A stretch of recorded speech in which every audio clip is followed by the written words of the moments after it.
नमस्कार। आज हामी ओराली लागेको भन्ने रामकृष्ण ढकालको गीत सिक्दैछौँ।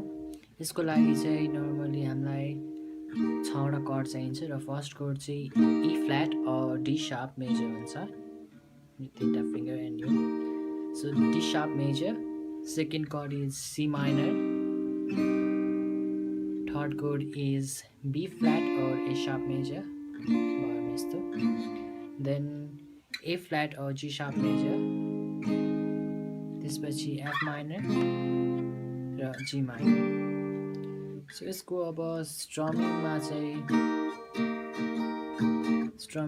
Down down down up up down down up down down down up down down up. ओराली लागेको हरिणको चालमा बाँचुन्जेलसम्म पानी परेकै हालमा छल गर्यो मायाले, छल गर्यो मायाले। So guys, that's all. If this video will help you, then please do subscribe and share.